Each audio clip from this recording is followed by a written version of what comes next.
Today we are going to talk about a very important zoonotic disease called as Q fever.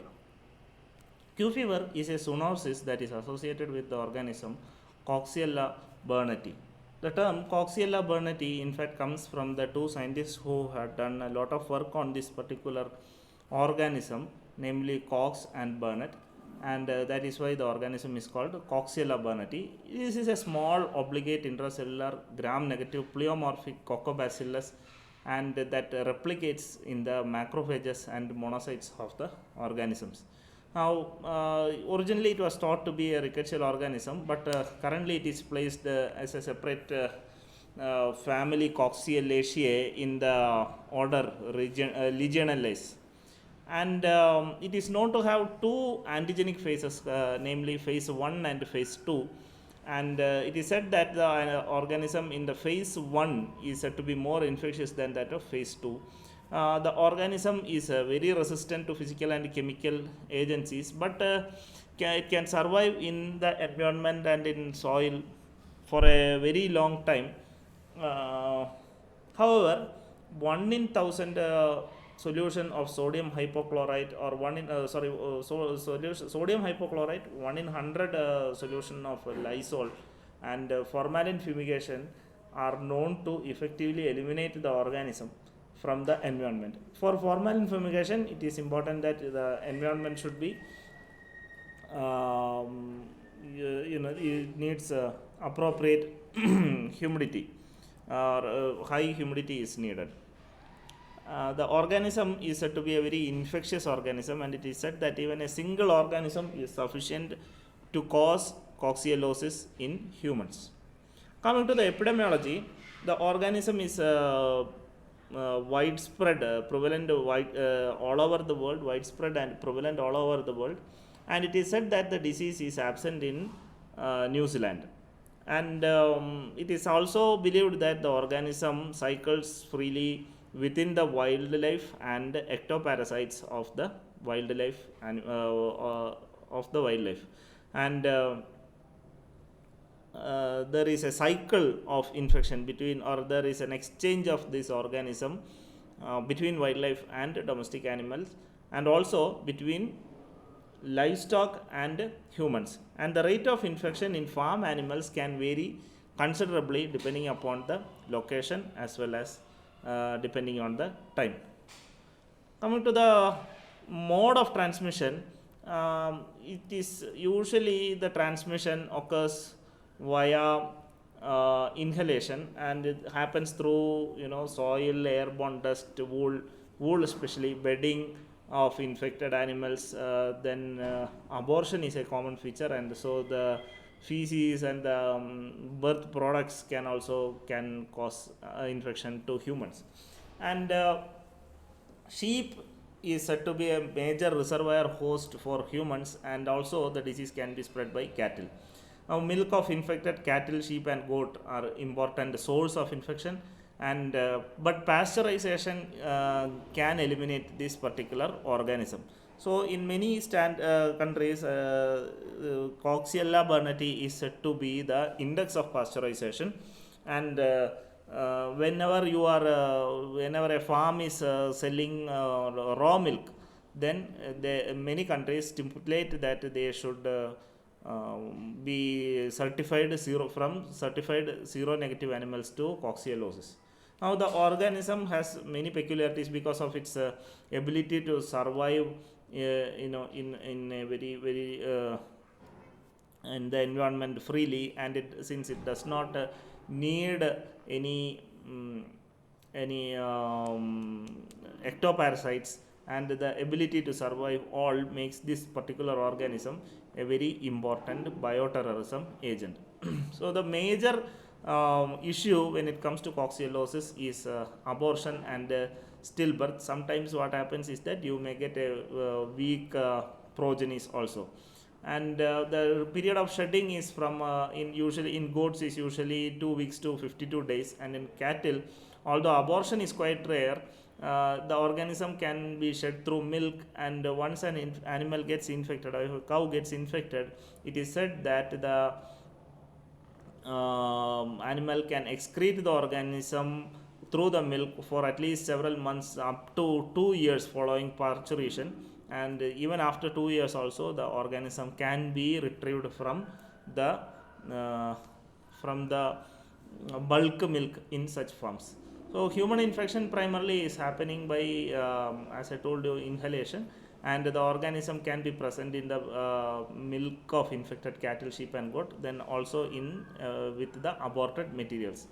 So pasteurization, you have to remember that pasteurization is an important method of decontaminating the organism from raw milk, and there is a concern that the prevalence of infection is increasing and the spread is happening. There is an increase in the spread of the disease globally, and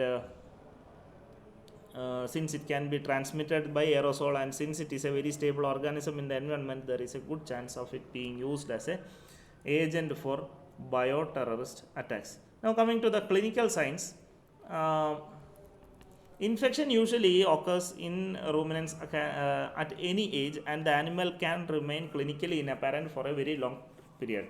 What happens is that the organism can remain for a very long period, and the disease flares only at the stage of pregnancy, and the flaring of the organism at the stage of pregnancy can result in abortion, and frequent or recurrent abortion will not occur in one particular animal.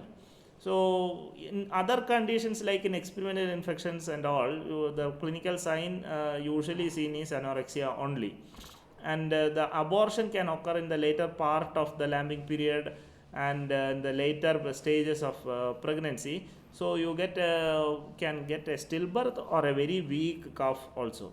The dam shows no signs of impending abortion, and in cattle abortion is rarely seen as a clinical sign. So the signs of abortion or weak birth is usually associated with the sheep and goat, primarily sheep and then goat. Then in humans, when it comes humans also, it is mainly asymptomatic, but there will be fever, general malaise, headache, skin rashes, etc. Severe cases can result in pneumonia, hepatitis and meningoencephalitis. And Q fever causes an atypical pneumonia in humans. Then there can be endocarditis, hepatitis, etc. But those happens only in humans who has a greater risk, or those are human beings, those are immunocompromised, and they have a greater risk of acquiring the disease. Coming to the necropsy findings, generally you don't see any gross lesions in aborted fetus, but there can be certain foci of inflammatory changes in the liver, lung and kidney, but they need a microscopic examination, or you will find them only in the histopathology. And the placenta from aborting animals is usually they have a thick and a purulent exudate with a large foci, reddish brown foci of necrosis in the intercotyledonary areas. Microscopically you can see a large number of dead neutrophils or neutrophils and swollen trophoblasts that are filled with organisms that can be if the specimen is really preserved. Then coming to the diagnosis, examination of placental impression smears is done. So you have to use appropriate stains like Gemini stain or Coster stain that will reveal cells that are infested with Coxiella. The trophoblasts will be infected with these Coxiella organisms, and can be confirmed using fluorescent antibody staining of the tissue, or immunohistochemistry can be used for which is cheaper to do, and you don't need a high end or a fluorescent microscope for the test.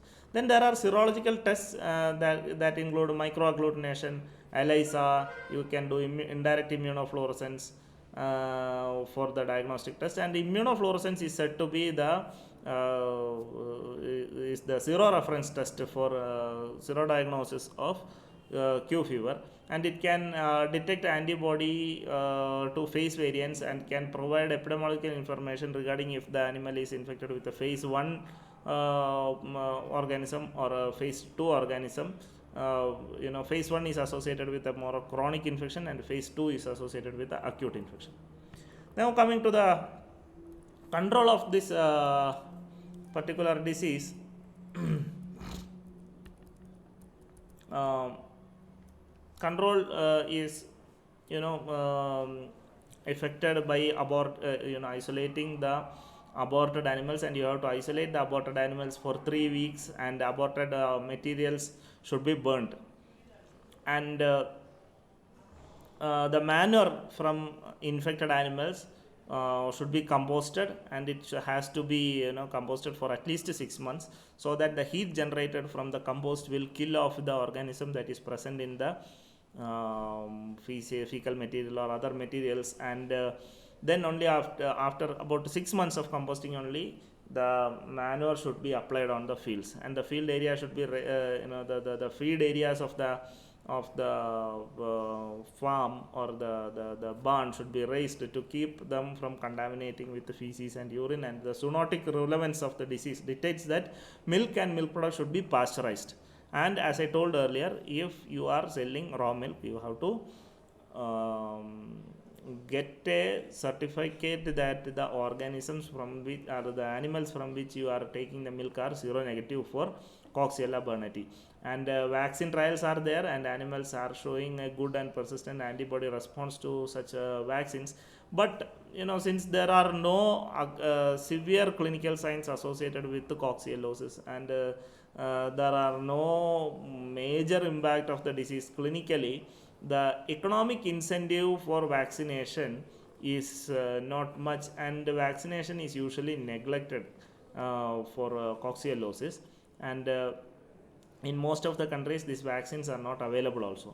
Vaccination in humans has definitely reduced the infection rate in high risk group, and has been, in certain countries like Australia, use this particular vaccines against the humans in appropriate conditions, whereas in animals it is not considered to be a very worthwhile. And so even though there are certain trial vaccines that are going on and they are giving favorable responses, but it is not generally used in animal practice because of the economic or the lack of economic incentives. So that finishes cocciellosis. Thank you.